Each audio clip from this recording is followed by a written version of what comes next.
BPS tahun 2023. Jadi mungkin kalau bermasalah lebih banyak lagi data. Karena jumlah pelanggan itu 33.921. Lihat data BPS. Tadi PN terlebih dahulu menjawab. Selanjutnya saya lanjutkan lagi kebutuhan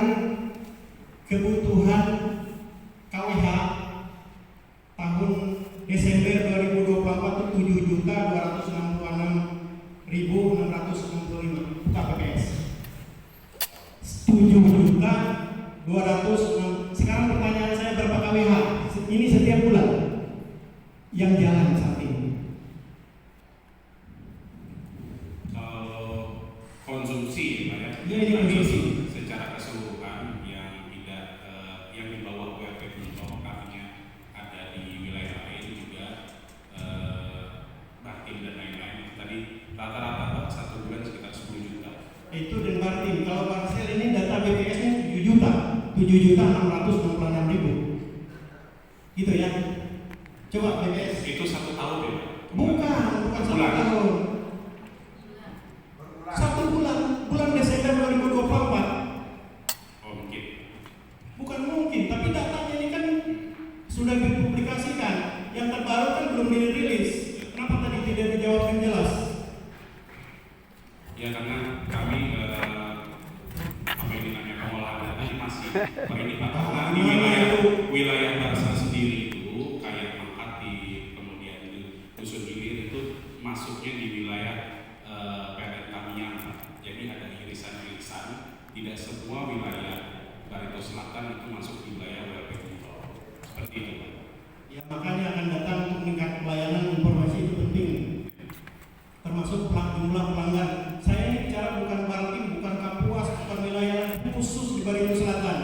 Tadi saya sudah mengatakan 33.900 sekian itu jumlah pelanggan yang dirugikan saat ini. Kenapa dirugikan? Banyak, saya yakin banyak tadi mesin pembuat roti itu tidak bisa jalan, ekonomi orang tidak jalan, kredit sudah macam-macam ini yang itu operasionalnya tidak bisa jalan. Gitu. Jadi akibat kali ini banyak yang dirugikan, usaha masyarakat, ekonomi kita tidak tumbuh.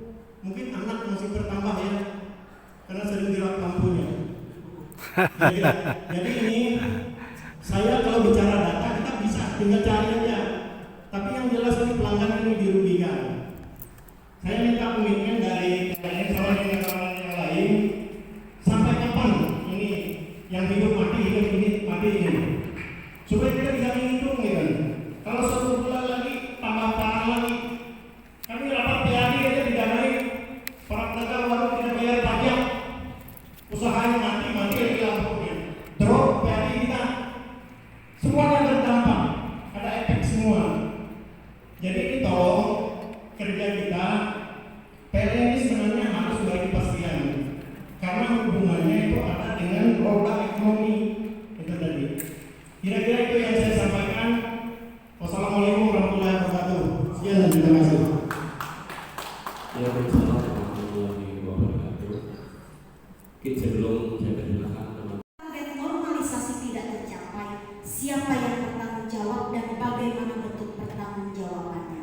Dan yang keempat, mohon izin Bapak Ketua Aliansi, Bapak Ketua Pimpinan rapat kita pada hari ini, Ibu Ted tetap membawa kita tetap berpikir bagaimana dengan nasib saudara-saudara kita yang tidak memperoleh layanan listrik.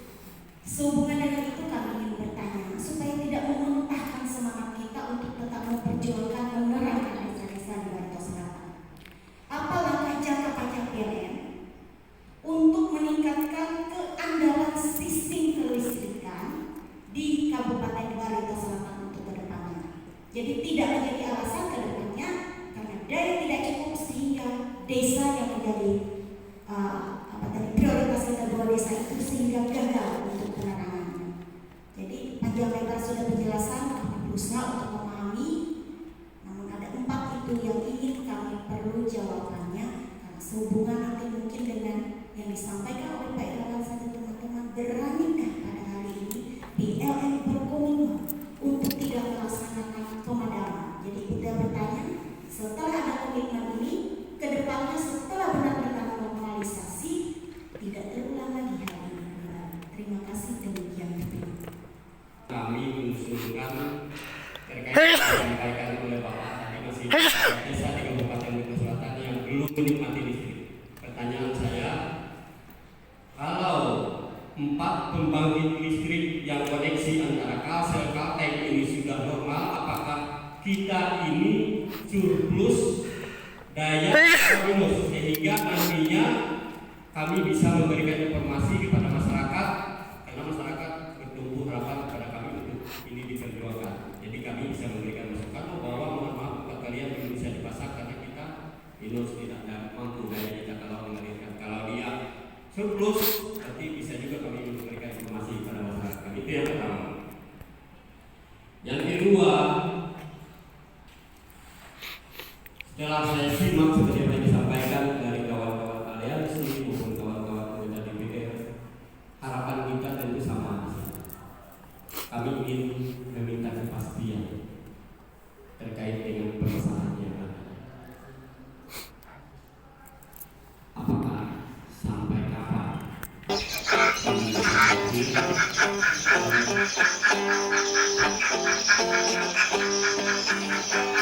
Ikaw ibakena untang haratin tapi ku akam Sila jagaya